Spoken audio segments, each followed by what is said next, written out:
the Sporting Journey podcast, hosted by Oliver Lumley and Lewis Butcher. Ollie is the head of hockey at Leeds Beckett University in the UK and head coach of Leeds Hockey Club women's programme in the English National League. He's coached performance level talent for a number of years in addition to adult and student teams. Lewis owns and runs Lewis Butcher Sport, a company that delivers coach education, specialist coaching and sports development. He has worked and coached in sport most of his life and held junior international coaching positions, as well as working extensively in sports development. Both have a passion for sport and can't wait to learn from their guests' journey through their sporting lives.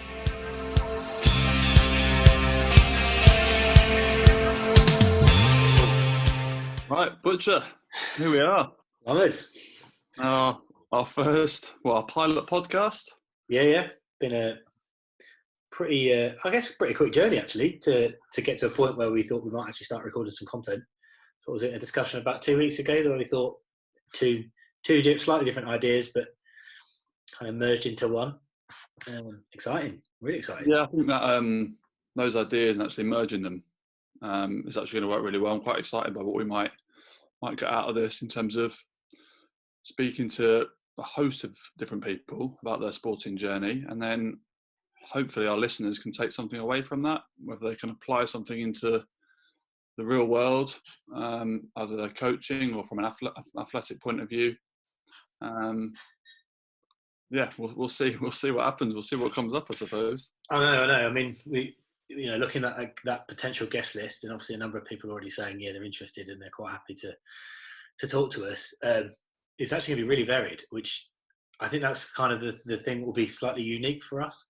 It's not going to be, we're obviously both hockey coaches, but it's not just about hockey. In fact, our very first person, Dane, who we're talking to today, is S&C and has not got a massive amount of hockey knowledge other than sort of what he's picked up from you and working at the university. And that guest list has got rugby league on it. It's got rugby union. It's got Dane's MMA, judo, as well as S&C. We've got nutritionists. We've got school people. We've got pro footballers who are now teachers. The list is endless. So it's really exciting to hopefully learn quite a lot from all these different people and how they got to where they got to.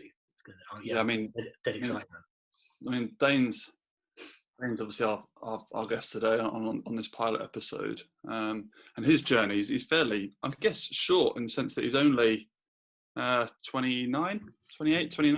So he's been coaching best part of 10 years. But I have the pleasure of working with him, so I see day to day him practicing his art, so to speak. And he's a very knowledgeable person, very well educated, and you can just tell it's his passion. And you just look at some of the people he's now coaching. He's quite a modest guy, so he's not going to be using this to name drop people, but he's currently coaching Olympians and Olympic hopefuls. So he's recently working with the Brownleys, so Ollie and Johnny Brownlee, who are amazing triathletes, and Alistair's now moved into Ironman, I think. You're talking gold medal Olympians. That's the standard that he can work at and is working at. And even for even for someone who's under 30, he's already working with that level of athlete. And he'll also be the first one to admit that he's still learning.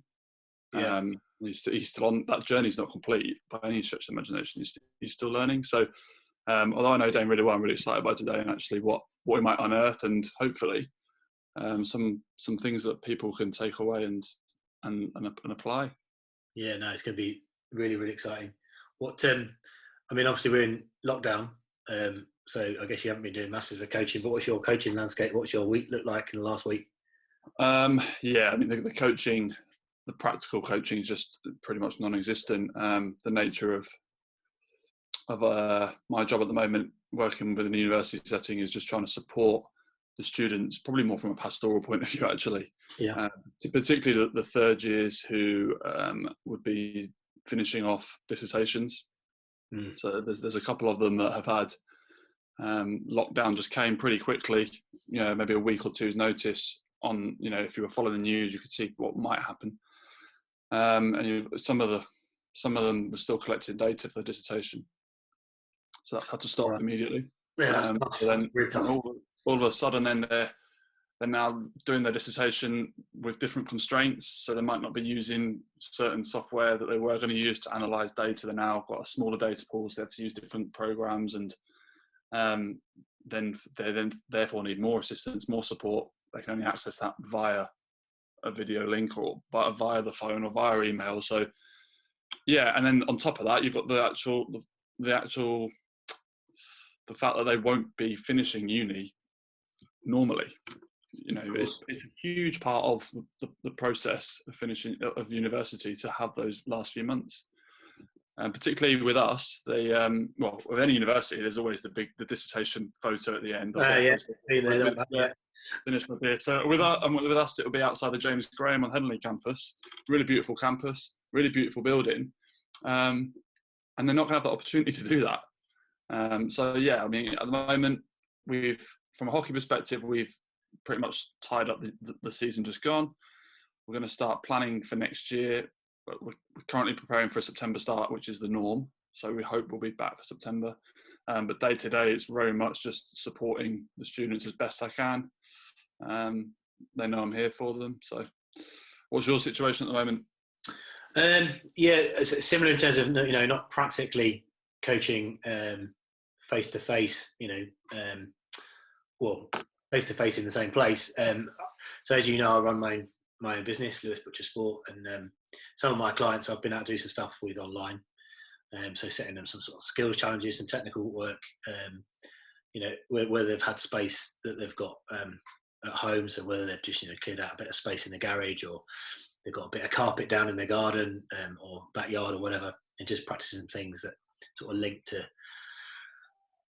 I guess in some ways, the areas of their game that they've always thought, I want to do some work on, some real technical work on X, whether that be, some tight ball elimination skills or whatever it is.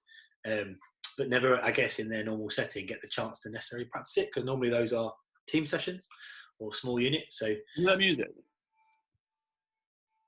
I can't hear music. Hang on. Is that you? My live stream for Thor has just kicked in. Just paused it. I was like, I can hear some music coming from somewhere. So just doing some sort of some one-to-one stuff online. So I've had a call earlier today, with a client and that kind of stuff. And a lot of it is now just about planning for when lockdown ends. Run a lot of hockey camps and academies, as you know, and they've clearly stopped. So just trying to get into a position with sort of my business partners who I do that work with, to just be able to, hit the ground running as soon as lockdown is over, and we're allowed to run that type of activity, making sure that we're ready, because I imagine there's going to be a lot of people who really want to get out and let their kids to go to various places. Well, I hope so for you, because obviously it's your income, so with any luck that will be the case.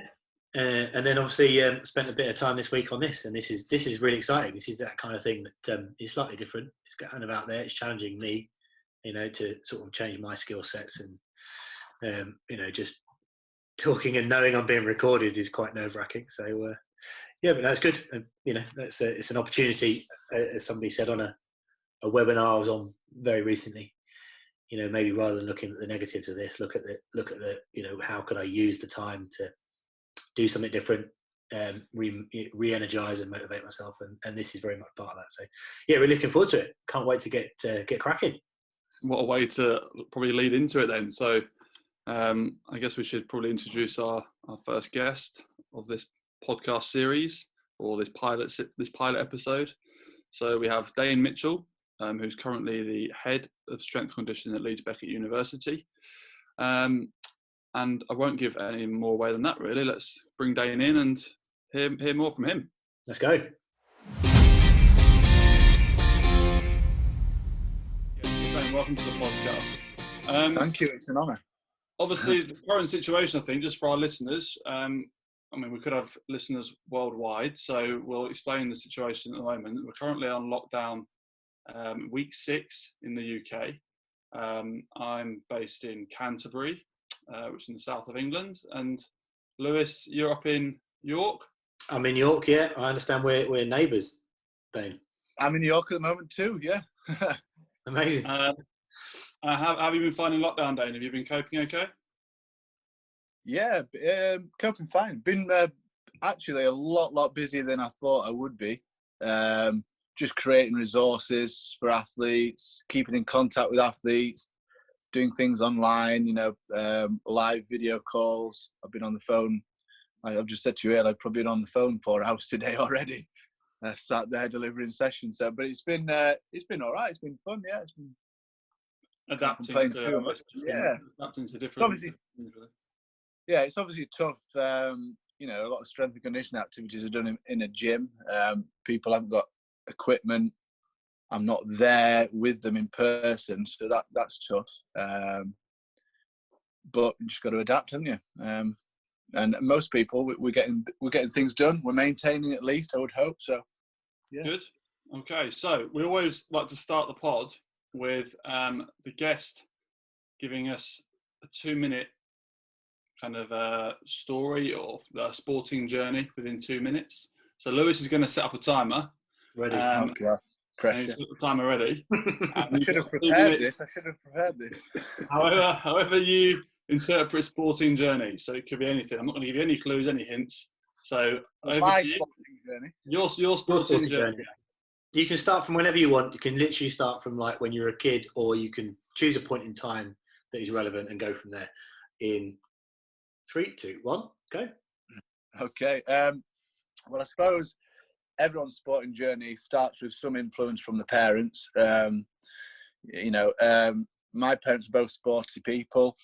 My mum is a dance teacher. She's got several dancing schools, and my dad, he played lots of sports, but he played a bit of pro rugby league.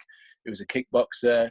And when I was a child, he had martial arts academy as well. So I fell into martial arts at an early age. I played all sports growing up, but martial arts is where I kind of favoured and got into. And judo is my main sport, so I competed at a decent level in judo as a junior, and then transitioned a little bit and dabbled in mixed martial arts, grappling and things. In the meantime, I kind of went to uni, got into strength and conditioning. I always wanted to work with elite athletes. That was always my dream from a young age. I wanted to be an elite athlete or work with elite athletes, which I'm so fortunate I do now. So, yeah, I got into coaching, which I think was pretty natural. My mum and dad both teaching coaching. Did a degree, a master's degree, got my UKCA accreditation, and now I work. That's the time. I've got 40 seconds. Now my current role is I'm head of strength and conditioning at Leeds Beckett University, and a role I absolutely love. It's pretty much a dream role. I've got a real variety of athletes, and I work with everyone from, recreational sports teams to Olympic athletes, and so it's fantastic. So it's my sporting journey so far. Am I in time? Amazing. 11 seconds to spare. Well done. Oh, God. There we go. The countdown's out. I'll stop it. Could have waffled a bit further. I could have really structured a nice. Trying to pretend you didn't prepare something when you had that prepared, didn't you? Okay, so I guess really from there, it'd just be good to, I guess, have a bit of a chit chat and just explore different parts of your journey and what you might have learned along the way. So, I guess probably the first question from me. You spoke a lot about your kind of the influence from your parents. I just wonder, and you spoke about being an athlete, and obviously, just for a bit of transparency, I've known you for quite a few years now as well, so I'm aware of your athletic background your athlete background as a judo, mixed martial arts. At what point was there a transition from, well, we would say from a team sport perspective, from player to coach? So what point did you transition from an elite athlete into coaching? Was there a reason why that happened? Or was it early retirement, an injury, or you just fell out of love with competing? Yeah, that's a tough one. That was a tough period of my life, I suppose.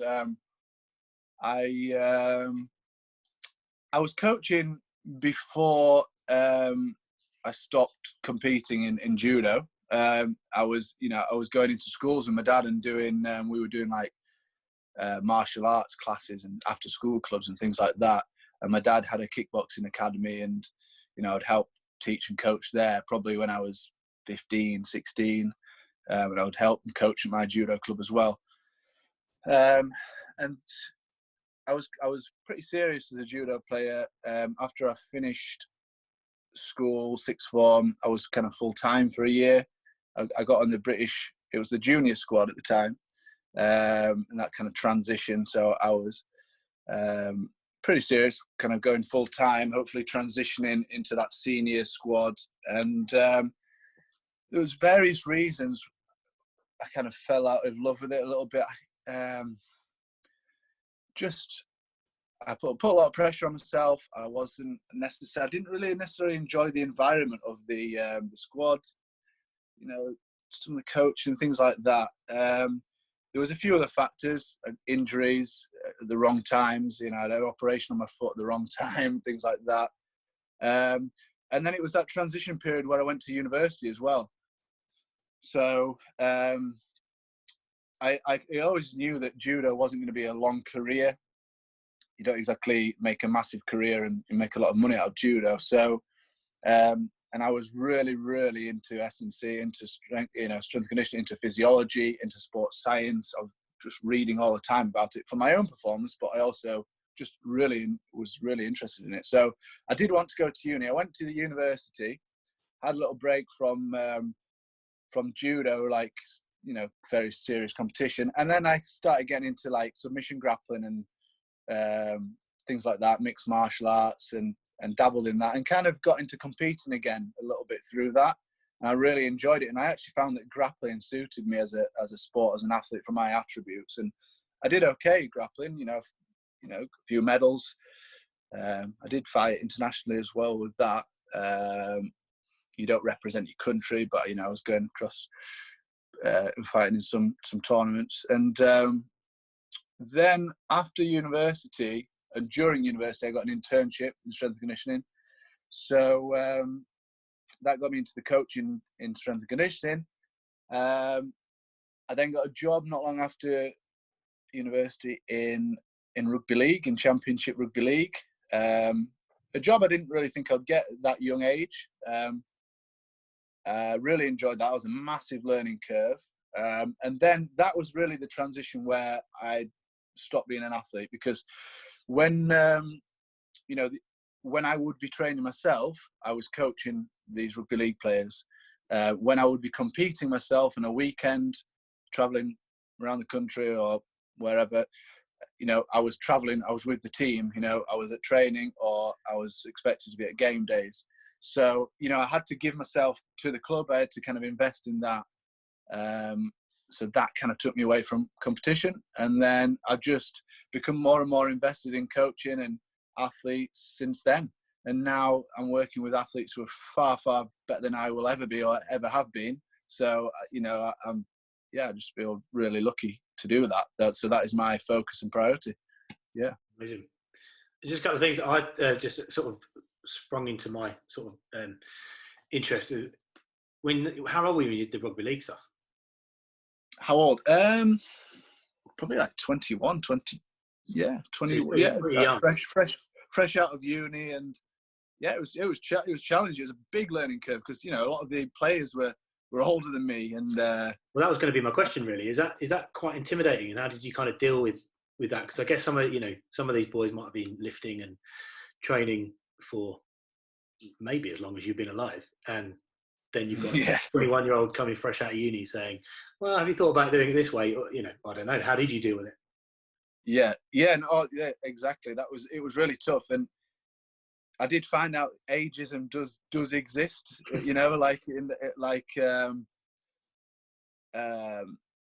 so it was a tough transition. One thing that sticks out to me then is, I don't know, I was shocked. I was actually shocked, semi-pro rugby league. Like I was in the like mixed martial arts gyms, cage fighting gyms. So I had some confidence about me. I've never been like a really, really confident person, but yeah, I've been in them fairly hostile environments, and so with those people, so I wasn't too concerned then. But semi-pro rugby league was different gravy. It was a shock. The first day on the job, I kind of got in, and the previous strength and conditioning coach introduced me, took me into the changing rooms. Players were turning up to training, turning up to the stadium, and this big dude just came up to me. I won't name his name. It's like, who's this beeping little kid?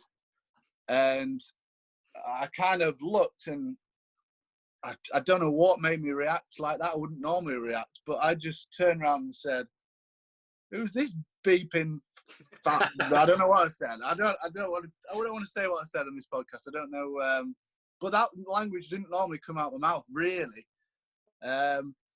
But I'm glad it did, actually, because I don't know, it seemed to get a little bit of respect in that environment from day one.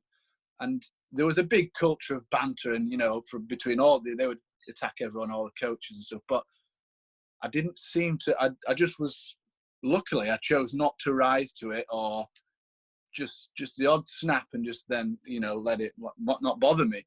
But really, I didn't know how to deal with it as such, There is something in that, though, isn't there, in terms of, sort of adapting to your environment. I think from a coaching perspective, certainly, if you've coached men, women, different age groups, you have to adapt to your environment and the type of people you're working with. So there must be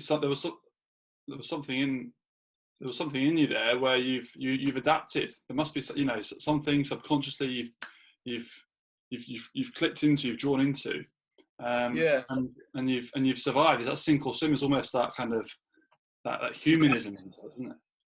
Yeah. I suppose I was. Could be. I was anxious about starting the role, and am I capable of doing this? So you just step up. You just have to step up, and you have to raise your game, I suppose, don't you? And then from then, that was a big reflection point, because I always used to drive and turn up to the stadium, and I'd get there really early, just to make sure I have everything set up. I wanted to be professional, because I felt like I had to prove that, because I was a young coach. And every time I kind of walked into them doors into the stadium, I almost used to think just like flick a switch, go into acting mode. It wasn't really me as a character, but I guess you guys, you'll know as coaches, both, I'm sure you'll agree. It's almost acting, isn't it? In some ways, like you change your character depending on who you're working with, or So that was a big learning point for me as a coach. You can't just be yourself all the time, which is you got your same morals and principles, but you have to adapt and mold. For sure. I don't know if I'm sure you agree. I'm interested in, you were young, you're dealing with semi-pro athletes, and obviously I assume some were being paid or all were being paid.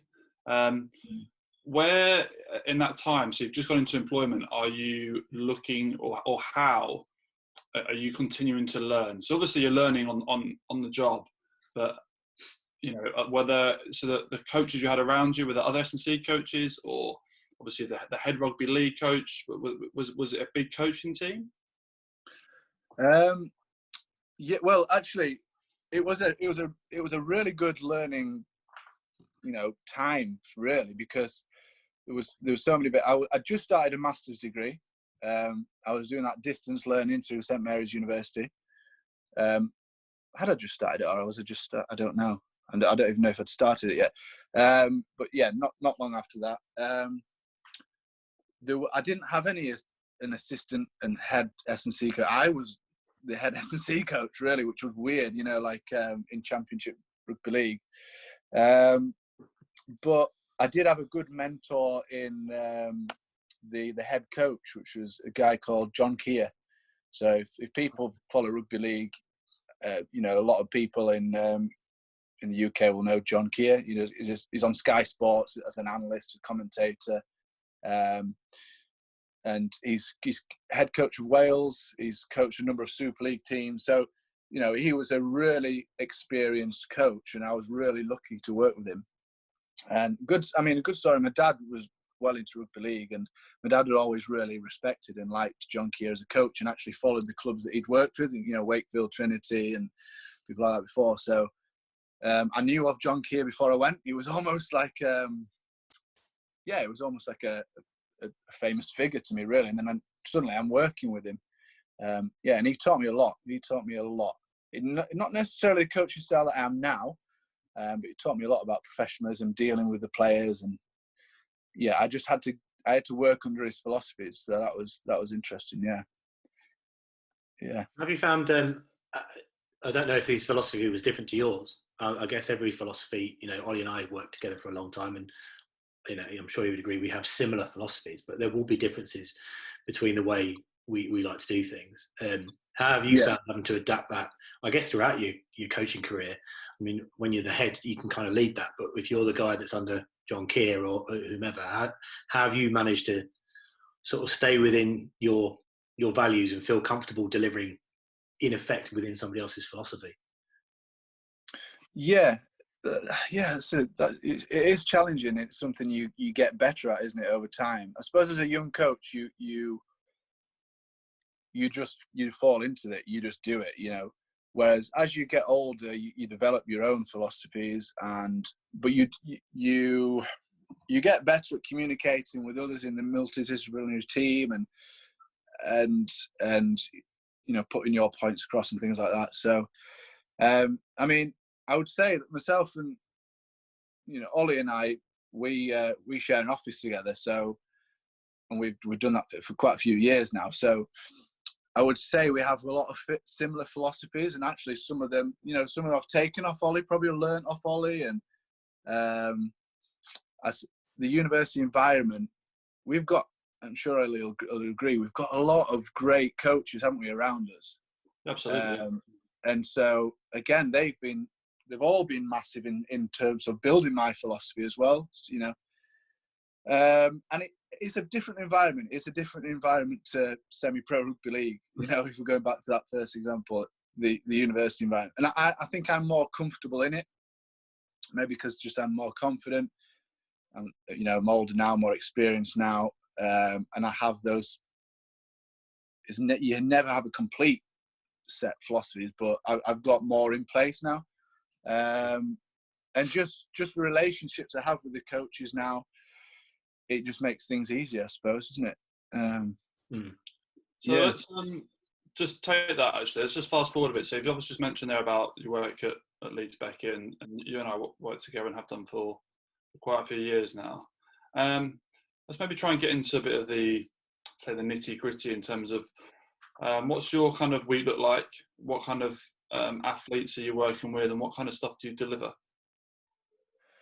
Well, my week is really varied for a strength and conditioning coach. So that's why I like my job so much. It's amazing because, you know, on a Monday morning I could be on the netball court with 40 netball girls doing speed, agility, conditioning, then straight in the gym, you know, with your hockey team.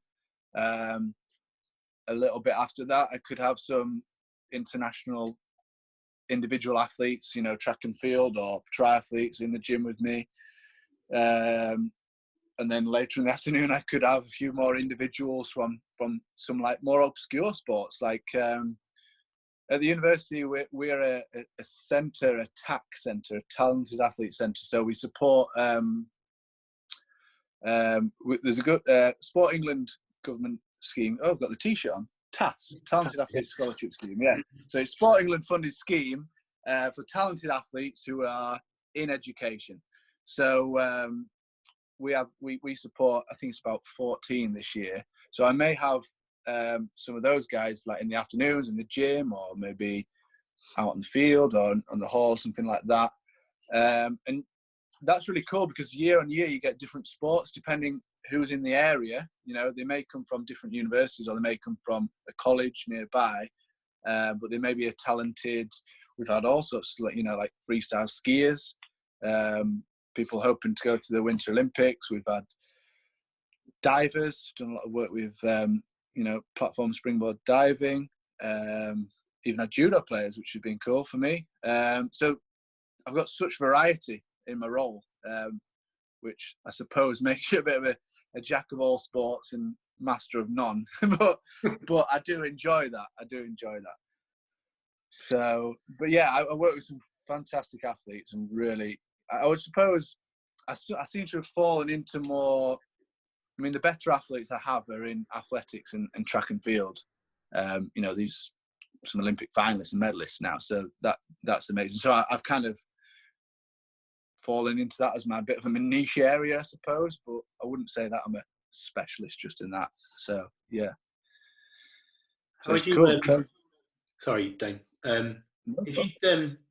So if I'm like an 18-year-old, I'm thinking about going to university, and I really have started to get into I quite like S&C. I quite like being in the gym or helping people.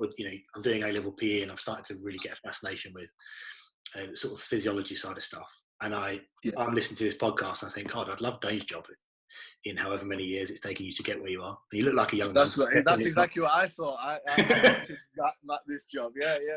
So how, what practical tips would you give to somebody? What qualifications are they really going to need? Are they going to need to get a basis accreditation? Are they, are there specific degrees they need to do? Do they need a master's? Do they need to do a PhD? Just what's the journey look like academically and non-academically? Because sometimes it's very much about what you do. So yeah, that's a long-winded question. Yeah, there's a few tick boxes, I suppose. If you want to work in strength and conditioning as a professional in professional sport, for example, you do need an accreditation, and recognised accreditations are things like the UKSCA, the United Kingdom Strength and Conditioning Association. I'm accredited with those guys, so that is recognised fairly worldwide. There's the NSCA, which is the American one, or the Australian one, which is the ASCA. Those probably are the main three that you would have to do accreditation-wise to work in professional sport. These days, a degree is pretty much a must in sports science or a related field. There's even strength and conditioning degrees now. And then a master's is, I suppose a master's is now putting you a bit ahead of the pile. So a master's is becoming more common. There's more master's degrees popping up in places. So my master's degree is in strength and conditioning science. And then, PhDs are becoming almost seem to be more popular or prevalent now.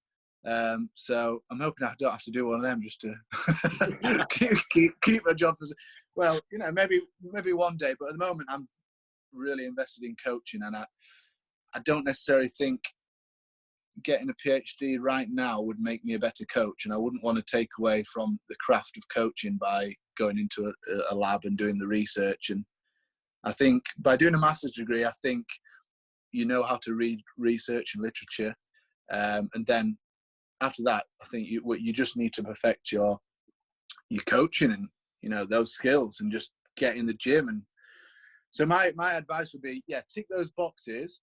The way I did it was I spread my master's degree over 5 years. So all the time I was getting experience. I had an internship, and then I got a job, in rugby league. Or I can't remember the timings, but I spread that out. That meant I was able to get both the qualifications and the experience at the same time, which then meant I could pick up a job, or work with, who I wanted to really. So that would be I think the experience. I get so many, get internship applications now, and they sound great on paper, and they've got probably more qualifications than me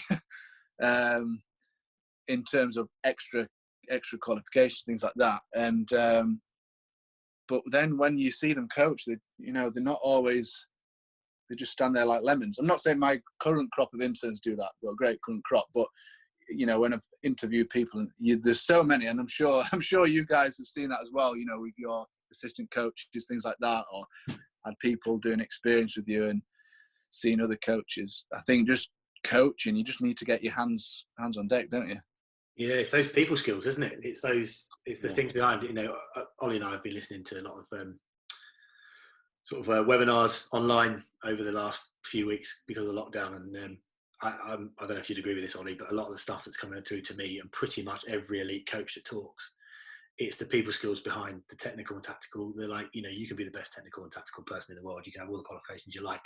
But if you can't talk to people and get across your message and understand what's going on in that person's life, you're never going to get the best thing out of them. It's a craft, without question. It's a craft. Yeah. You're dealing with people, aren't you? Yeah. It's purely about building those relationships. And there was one webinar the other week, I think it might have been this Monday actually, with the Dutch ladies head coach, and she was talking. There was certainly a webinar, one of them that I listened to, talking about you may never actually strike that relationship, but there's still a relationship there, and you still need to get an outcome up with that player or with that athlete. So you need to learn to even when there's not much relationship, try and still be able to get your point across. And so much at the moment just seems to be on content. You can go on a lot of different webinars around learning content around S&C or content around football or content around hockey or whatever sport it may be, but it seems to be not as much around the art of coaching and really building those relationships. I think it's something you and I have discussed, Dane, isn't it, quite a lot over the years, particularly with the students and particularly with my expertise with hockey, with the hockey club at the university, is understanding those students and what their needs are as students, as individuals. Well, something I'll say is, I'll tell this to Lewis, but I think, I'm going to make him blush here, but I think Ollie has got the relationship side of things perfect with his students, his student athletes. Like, there's a lot of coaches, but I think he just knows how to, and we've talked about this before, Ollie, you're always critiquing yourself, aren't you, in terms of, is that, the boundaries where you should go with students, how you should deal with certain situations, certain players, and we have a lot of these chats, don't we? Yeah. But I think because you're always self-evaluating, how you're dealing with things and how you're coaching. But I do think you've got the best balance, probably out of all the coaches. The best balance. We can edit this out, Dane. Fine. Huh? We can edit this. Yeah, you can edit this out. How much you paid him? What? How much you paid him? No. This is the first episode. But basically, mate, you've got a good balance with the student athletes. The students, there's a bit of leeway and slack you give them, but that we're trying to run a performance program as well. So, I think you implement that well. So yeah, and that'll do. Just put that bit in. Just chop that bit in. We'll put it in, because I actually think, how often do you get quality feedback like that from a fellow professional? And I actually don't think that happens very often. I think it should happen more. We're quite quick to criticise people, but actually that for me is actually a really important message, that you should be able to give that quality feedback. And if you've seen that, Dane, somebody as experienced as you and as qualified as you, and I know Ollie respects you hugely, talks about what you do a lot in a lot of our hockey conversations, and that should happen more. I don't think that we all blush about it and feel like, oh God, I'm getting some nice feedback, but it should happen more. Particularly in these difficult times when things aren't quite right. Yeah. No. You do a good job, mate. Right, let's move this on a little bit now. And so, I think I'd be really keen to actually just explore probably your knowledge a little bit. So we spoke around your journey and the athletes you're kind of working with. I mean, you haven't mentioned names, but you've obviously you work with current Olympic finalists. You've built up, over the last 10 years or so, you've worked with in some great environments. I think we're likely to have a lot of listeners, I hope. Firstly, we should have a lot. But I think we'll have many coaches listening that don't have the access to S&C that I have at the university in you. I don't have I have a head coach that I can go to. You take care of all the S&C provision. We discuss things like sort of load within a training session, not just in the gym, but also on the pitch. So we consider how often the girls and boys are running, and they have pitch sessions and running sessions. And we also consider things like their lifestyle. So certain nights out they have within the week, we also consider that and build our program around that. But there's 2 of us working on that. But there's going to be many coaches listening that have a team.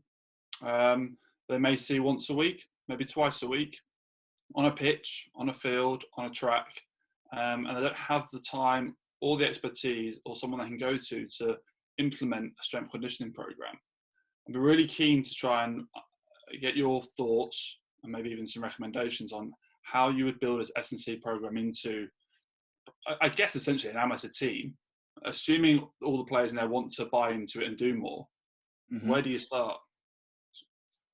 Well, I mean, I suppose my advice to a coach would be, if you want to implement some strength and conditioning activities, or you just want to gain some knowledge in that area, I would get in touch with a strength and conditioning coach. Like an accredited, someone who's got experience and a track record of results.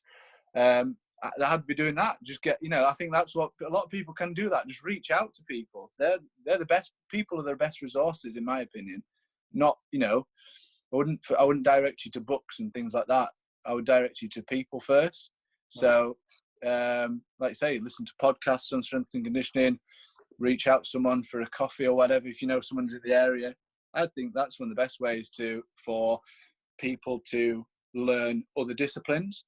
Like, I've learned everything I know about hockey from you. I still don't know much at all, but that's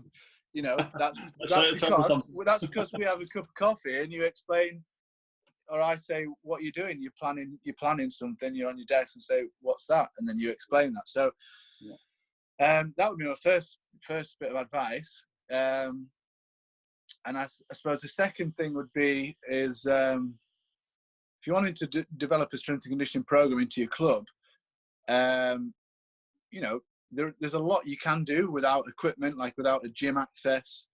And obviously, at this time especially, no one's got access to gyms. So all my athletes are doing something in compromised positions. Are there quick wins in sort of warm up and cool down?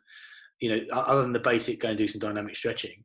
It's almost prehab stuff, or are there some really good apps that people could be using to help build some core competencies?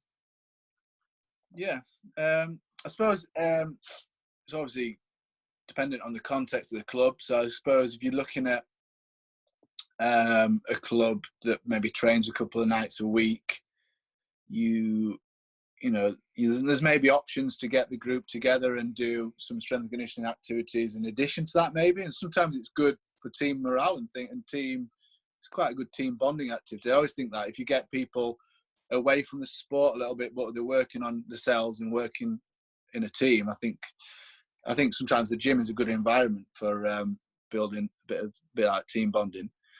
So that's an option, maybe, to try and do some additional work. Or if you don't have that as an option, I guess it's just building that into your programs and doing it slowly. I think if you don't do any conditioning, your athletes aren't, the training, they're used to a certain thing. You can't just start throwing in conditioning sessions, speed sessions, strength training sessions, plyometrics. So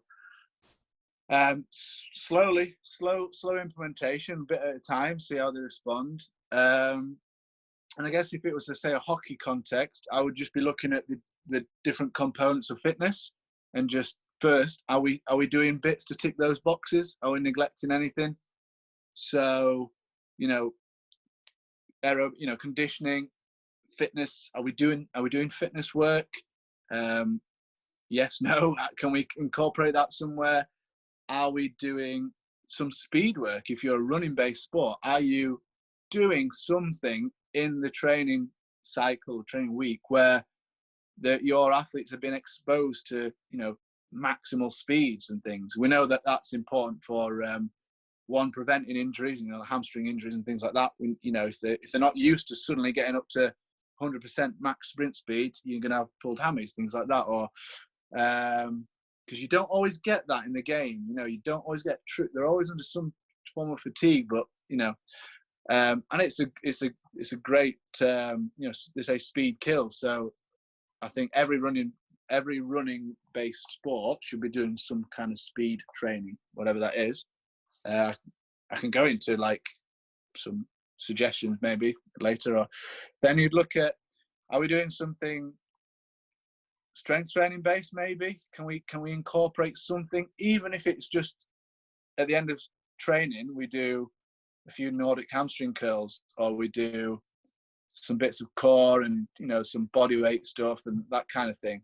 And you can do a lot with the body weight if you know how to manipulate that leverage and things like that. So have we got something like that? Are we doing something to strengthen tissues and make them more robust to all the training demands and the demands of the sport? And then things like your other components like mobility, flexibility, that kind of thing. They're easy things. If you just, there's so much resources out there just to kind of incorporate into warm-ups, things like that. So there's definite opportunity. I think there's definite opportunities for most just clubs to incorporate some strength and conditioning activities. Yeah, for sure. That's cool. Yeah, it's interesting when you talked about the lockdown thing. It just started to. I was just thinking about some of the stuff that Ollie and I have done in the past and tried to fit that into our club programs. And the lockdown thing has really made me think about, actually, we've always been resistant to try and get people together for another session because, my players have always been amateur, they work for a living and all the rest of it. And it's about how you get them to a third session. But actually wonder if you could actually be doing a fitness session at home on Zoom. Could you not have 20 players lined up and we all go through the wall? And there's a time you got no travel. It might be a 40-minute session. There you go. Everybody needs to be available for this 40 minutes, or this 40 minutes. Not a bad idea. Log in one or the other. Yeah, just just something that sparked off my head was what you were saying about lockdown. It's not a bad idea, that is it? Actually, even post, if we get back to normality, I think that's probably been a bit of a learning point, really. We can do more stuff like that online, or just create resources as well. I think that's what I've been doing. I've been getting loads of videos together and resources and things, which actually I'm hoping will be useful after lockdown. Yeah. That's a good point. So how would you build a running program either into a team sport or for an individual running athlete? How does that look? What are the philosophies that underpin that? For sure. For sure. Yeah. We can talk about that. I would say if you're looking at team sports, obviously you've got to look at the demands, the match demands. So I think obviously great coaches, they know their sport inside out and they know what their players have been subjected to, and in strength and conditioning, if you work in team sports, some sports have sports scientists who are just, their whole job is to measure, look at the GPS data, and look at those metrics, how far have players ran in a game, how many high speed scenarios have they been involved in, how many change direction, what's their average meters per minute, that kind of thing. So we don't all have access to this. We don't even have access to GPS at the uni. But what I would advise really is for team sport coaches is just have an awareness of that, what they're putting their players through. Whether it's you're just timing training blocks and training units in your training, are you doing small-sided games? Small-sided games are fantastic, but do you understand what the small-sided games, what's happening to your players during those small-sided games? If you change the pitch size, they're going to be running further. If you take out players, add players. So I think my message to coaches would be, who don't get any SSC support, just try and consider those things. What, stimulus are you giving your players? And if you can quantify it in some way, then that is beneficial, because, if you spike that too soon or suddenly you don't do enough of that, there's going to be either spikes in injury, or there's going to be detraining effects and things like that. So I think that would be one of my go-tos. Try and measure some stuff in your players. Whether you do a fitness test for them, just measure them and do that, end of pre-season. I think that's quite easy to implement. And then when we're looking at a running-based program, like I said earlier about the speed stuff, I think speed is such an untapped physical quality in a lot of team sports. To develop true maximal speed, and acceleration abilities, top speed especially, you need to be exposed to 95-100% of your max speed. And if you're doing, you can't be under a fatigued state to do that. So, a lot of team sports, they'll sprint, but they've just done like probably a K of running, in that session. So that won't be maximum speed. You're not going to develop speed. So, my advice there would be, maybe if you've not got much time, just put that in warm-ups. At the end of your warm-ups, we're going to do a few hard accelerations, and just keep that in all the time, So we're doing that once, twice a week, and you can develop speed, like say, speed kills. Speed, first person to the ball, Yeah, it's interesting actually, because I see teams do it, and I've coached teams that have done that. They've warmed up and they've done a couple of explosive sprints over 10, 15, 25 meters. I often see them do an explosive sprint and they jog back round and go straight away again.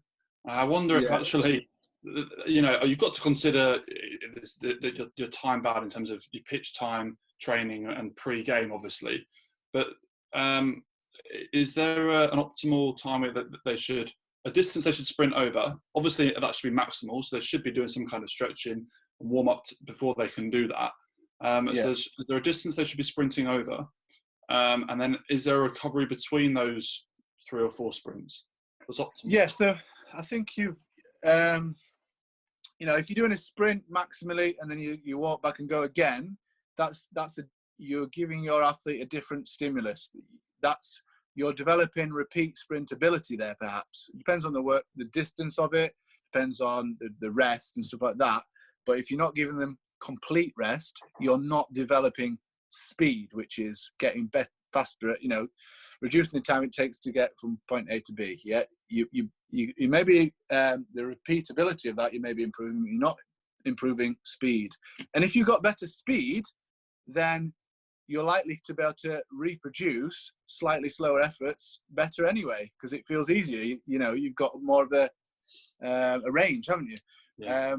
And it's linked to like economy over certain distances. So yeah, I mean, a good rule of thumb is, I suppose, 3 good efforts is a bit of a minimum, and you've got to be careful just throwing people into maximum speed, because sprinting flat out is the most explosive exercise a human can do. Yeah, there's nothing else that uses as much muscle fiber, motor units, high speeds, high forces on ground contact. It's the ultimate expression of power, and so you've got to be careful with that. You've got to build them into it a little bit. So I would also start them with the shorter distances, but then if you're developing acceleration, you're going to be going between 10 and 30 meters. If you're developing maximal speed, which is a different quality altogether, you're going to be doing longer efforts, or you're going to be rolling into it and doing flying efforts and things like that.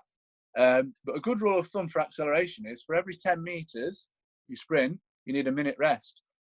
So, a classic, you might say, that's a rough rule of thumb. It's a good little heuristic to use, isn't it? Rather than giving you work rest ratios to work out. So if you're doing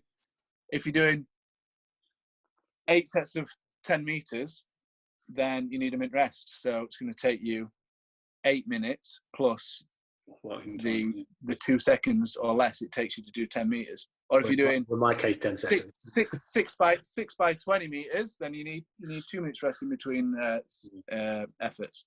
Really simple, but you don't need to do big doses of that. I think just three good efforts at the end of a warm up is powerful. It's potent.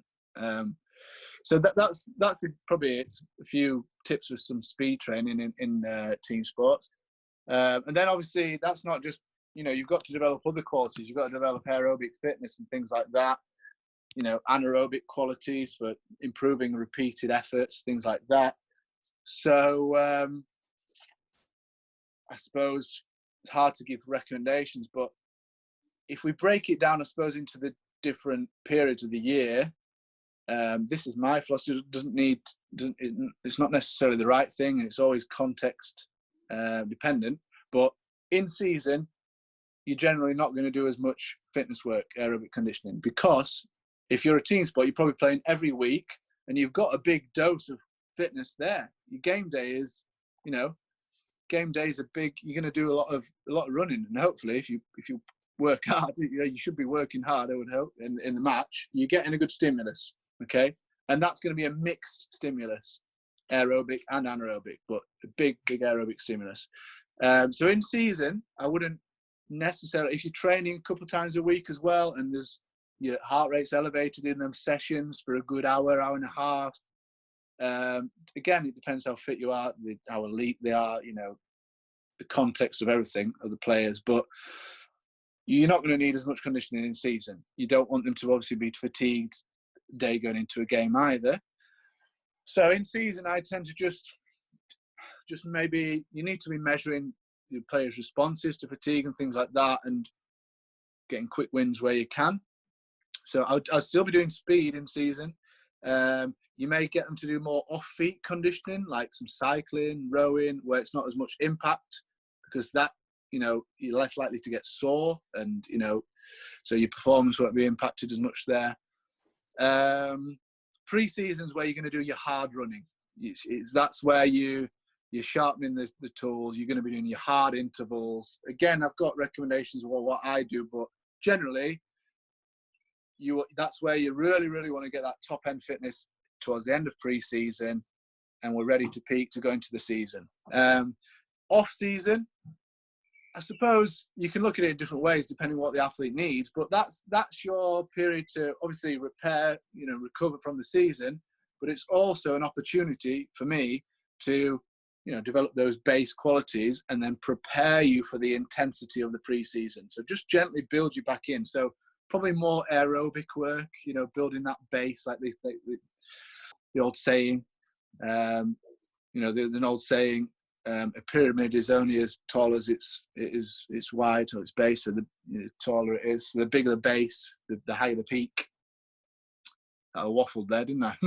But yeah, so that's more, aerobic stuff. But again, just working on weaknesses as well in the off season, I think, and just getting the body healthy, ready for the intensity of pre-season, because it generally tips to step up intensity, because you're going to see your teammates more, you're going to be training more, so you've got to get ready for that.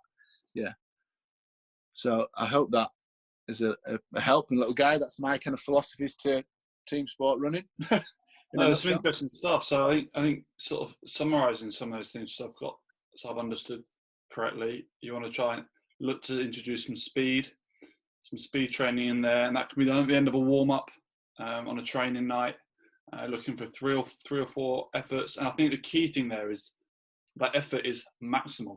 You warm up properly, and you are sprinting, so you are trying to get from the moment you start to the end point as quickly as you physically can get there.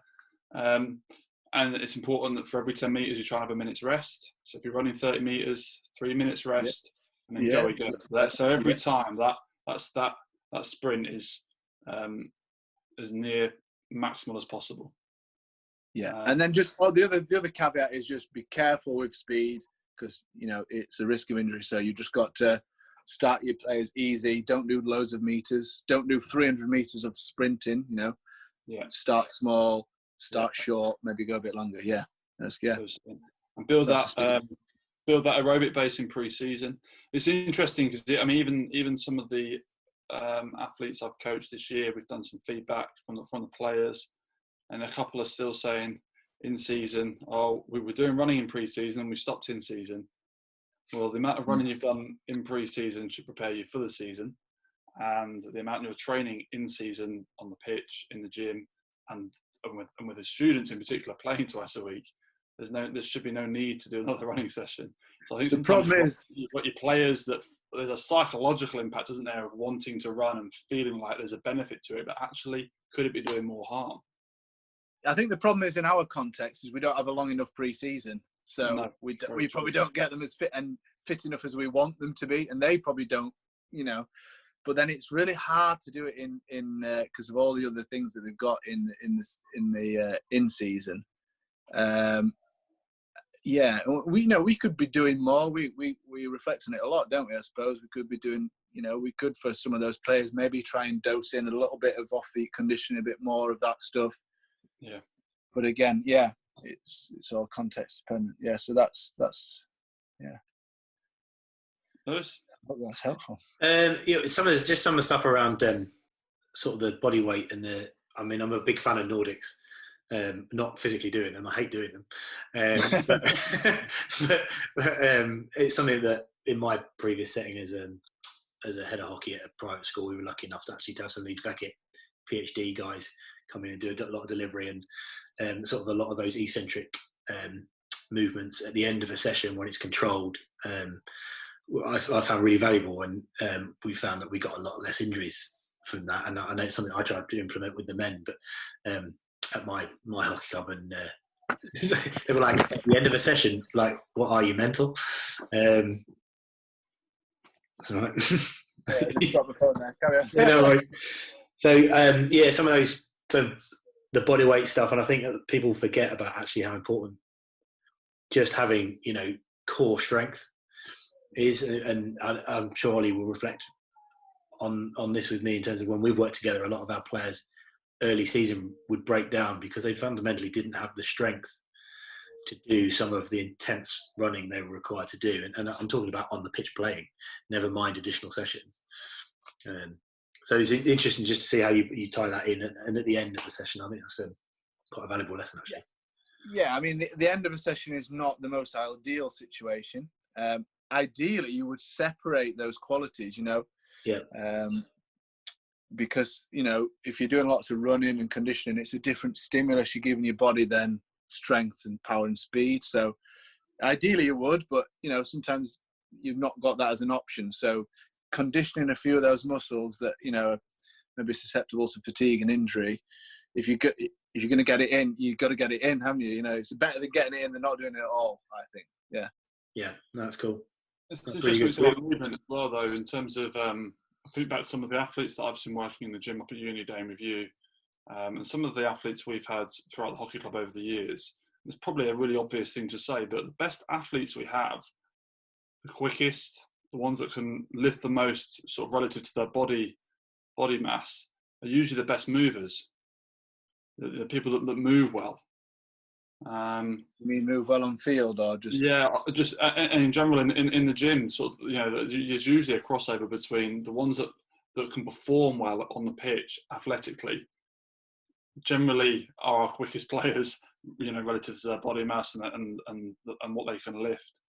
And some of them have had a sort of gymnastic background, haven't they? Some of the girls we've had, and how they can perform. So I think just movement is just king, isn't it? Just moving and being able to, I guess build that core, I suppose, Lou. I'm not sure if that's anything to go on. Yeah, it's interesting how we get people come to university as first years, and we get them in all different states, I suppose, don't we? Yeah. Like you say, from the background, and it's a dream when you get someone who's got a good background and good awareness of the body and already fairly strong and robust, and then they can tolerate. They'll take to the gym like a duck to water, and then they'll also tolerate the on-field stuff. Yeah, but the last question we'll ask you is: there's going to be 3 of them, but it's going to be 3 times. So, the question: 3 people you would invite to dinner, and why? Any 3 people, dead or alive. What 3 people would you have around for dinner? Oh God, this is one of those. It's a fairly common question, but I don't know if I can give you a real interesting answer to that. I wish I could. It's difficult because I suppose if you ask me on different days, different contexts. One day I might go for different historical figures. One day I might go for some great coaches. It's a cop out if I say family and friends, isn't it? Absolutely. Yeah, given this lockdown, you can't go with that. Right. Well, you'd want good conversation. Right, I'm going to go for Joe Rogan. Do you know Joe Rogan? He's a comedian, but he's a very famous podcaster. I just think he's a good conversationalist, a great conversationalist, really interesting guy because he's interviewed so many interesting people, and he shares similar interests to me, as in he's into martial arts, things like that, fitness training. So, and he's a comedian, so he's a good laugh. So I suppose that's a bit daft because I can hear him. I listen to him several days a week anyway. So anyway, I'll go with Joe Rogan. Whatever you want. I'll go with Joe Rogan, and I'll go with some other fellow comedians just so we can have a good laugh. I'll go with Brian Callen, who's Joe Rogan's mate. He's also a podcaster, and Brendan Shaw. Brendan Shaw, who was an ex-UFC fighter turned comedian and podcaster. I listen to all their podcasts, and I think they'd be good to meet in person and join in that conversation, I suppose.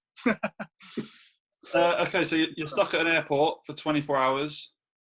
What 3 essential items do you have? So have I got access to the airport's amenities like food? I would say yes. On this occasion, you have the well, a bit boring, but you'd have to have your phone in this day and age, wouldn't you? I suppose keep in contact with people. I can even work on my phone these days. I can listen to podcasts. I can listen to the Sporting Journey podcast. Very good. Nicely done.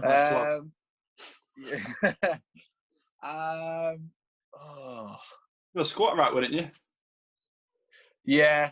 I mean, if I could, I'd have a Leica barbell. I'd have a barbell and squat rack, I suppose, and some gymnastic rings, and get a good workout in. And right. Last question. A quote that you like, or a quote that you live by, a motto.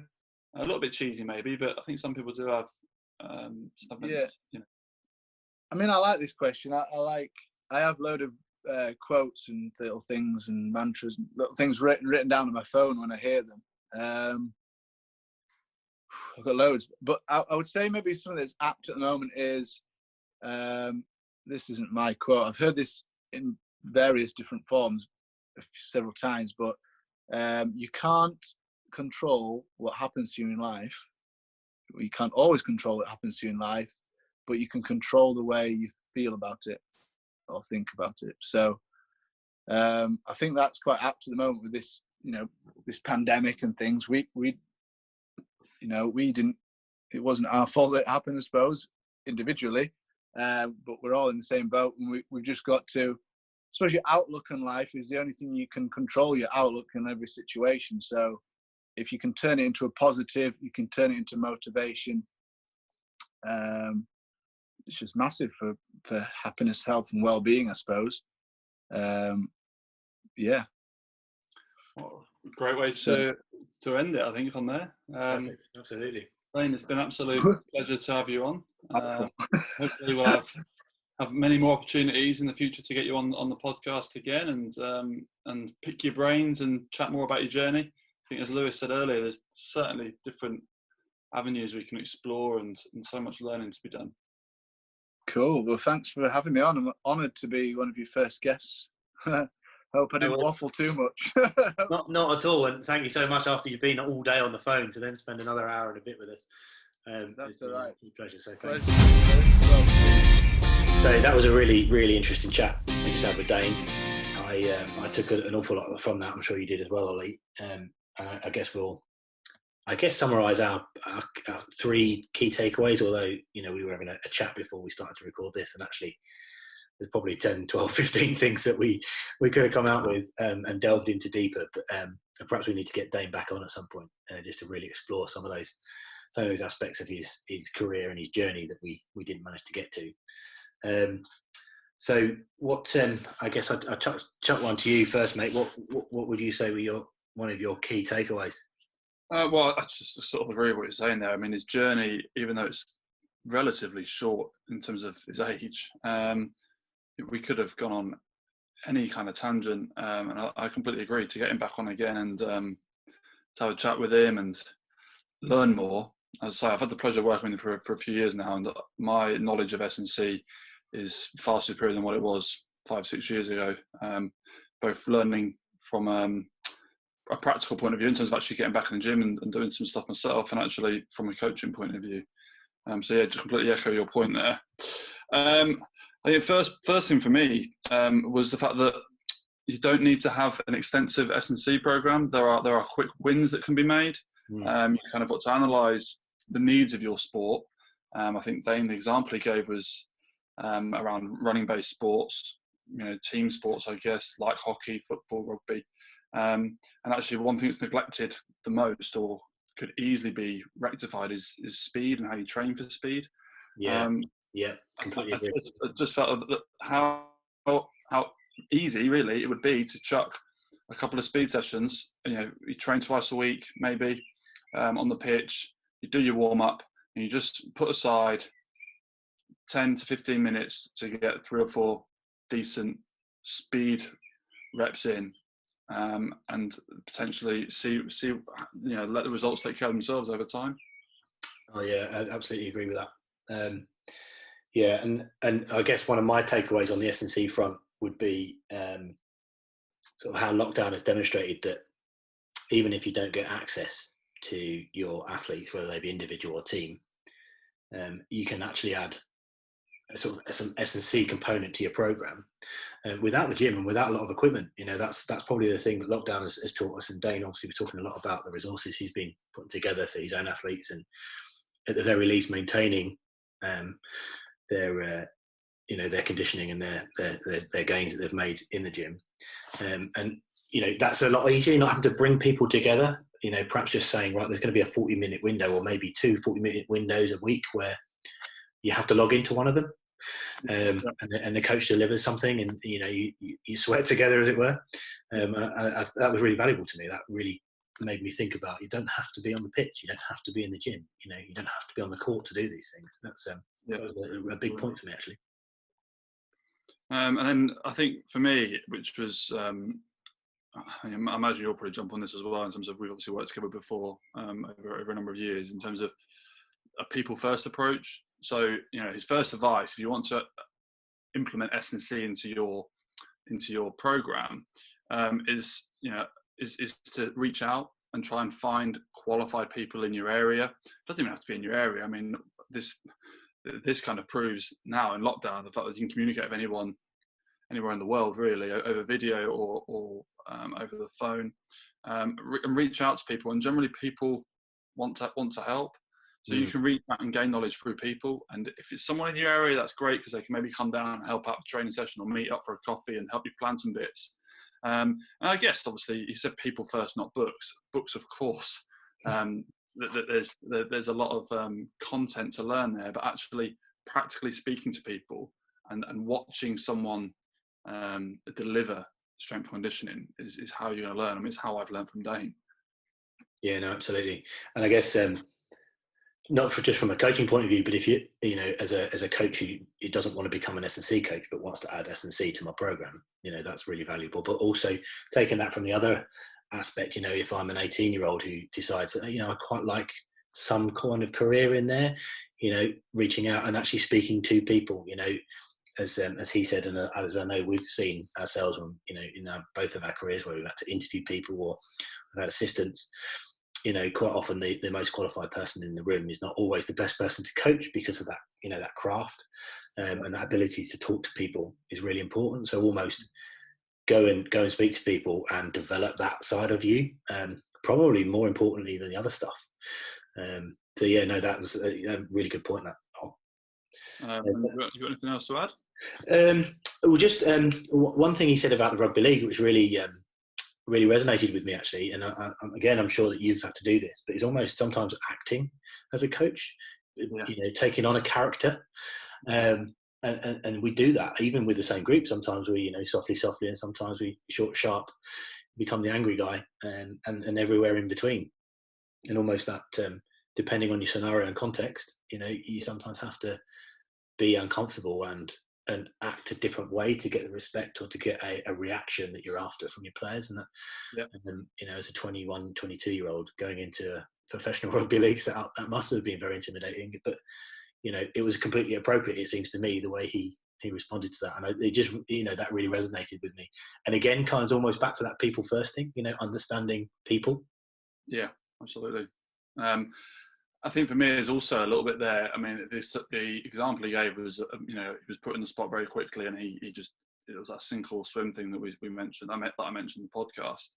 But it's sometimes it may be you've had a bit of a crap day, and you know the last thing you might want to be is out in the rain potentially at 7-8 o'clock at night. And you know, life might be getting you down, and actually you don't sometimes want to bring those troubles onto your players. Now, actually, conversely, you think you should be open with your players. Actually, if you're having a crap time, you should be able to speak to your players about that potentially.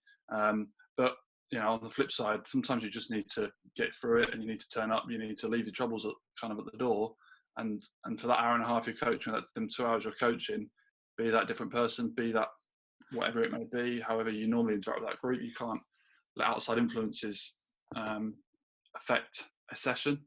I think, you know, that's a big learning that people could take from this. Absolutely, couldn't agree with you more, mate. Absolutely. Yeah, really honoured that he was on. Actually, you know, he's very modest, wasn't he? And, you know, coaching current Olympians and people that have won medals at Olympics and at Worlds and stuff. You know, what a humble guy. And yeah, we have a lot more I think we could learn from him. So maybe we tap him up in a year's time, 6 months' time, and say, right, Dane, we want to explore a bit more. And yeah, just jumping on that in terms of his modesty, you know, at no point did he want to plug anything or really, you know, sort of try to sell anything to anyone. But you know, for those that are interested more in what Dane does, his Instagram account is fairly active, particularly, you know, out of lockdown when he's got athletes in the gym, he's uploading stuff to stories and interacting on there. So if you want to follow him on Instagram, it's at Dane Mitch, DaneMitch. And I'm sure if you wanted to drop him a line, just DM him. I was going to say slide into his DMs, but that's not appropriate. I'm sure if you, I'm sure if you want to drop him a line, then just give him a message on Instagram, and he'll happily try and help out. He's obviously very busy, but he's always wanting to help. Actually, I'm working quite closely with him. That's probably one of his flaws at times, is he wants to help everyone, and you've got to say to him, Dane, just delegate that to one of your interns, and you know, and let someone help you out. So, yeah. So I echo what you said there. It was really great to have him on, and definitely I think we'll have him on again, won't we? Yeah, absolutely. Lou, I've had great fun doing this pilot episode with you, and thanks to Dane for coming on. You know, we have plenty of other people in the pipeline who we want to interview. So watch this space, and hopefully more podcasts will be coming your way soon. Absolutely, mate. Can't wait for it. Cheers, bud. Speak to you soon. I'll hit record again. 1 second.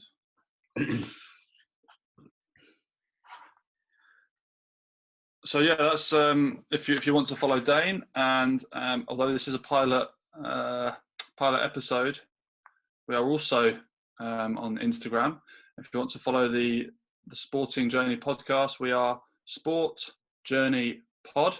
That's our Instagram account.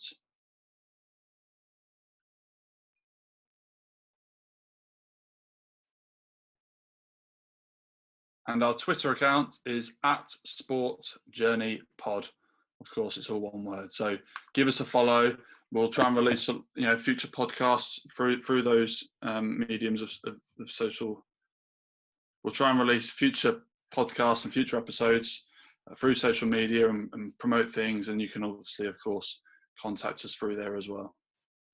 Yeah, and if you want to follow either Ollie or I on those social media accounts, you'll see the links to my business account and Ollie's accounts as well. So you know, we'd love to hear from you. If you've got any feedback, anything that you think we should have asked, or if there's potential guests that you think, you know, really love to hear their journey. You know, if it's in our power to get them on, you know, if you pick Cristiano Ronaldo, I suspect we're not going to get them. But if you get somebody a bit more, you know, a bit lower down the tree of, we need to get Crouchy on, don't we? Crouchy's got his own podcast. We do, yeah. I reckon he'd be up for it. I'll put that out there. Peter, if you're listening, we'd love to do a podcast with you. That's the pod. Awesome. All right, mate. Well, we'll call it a day then. Great to chat, and we'll speak soon. Please give us a follow on Instagram or Twitter @SportsJourneyPod. We would love to hear from you. Thanks for listening.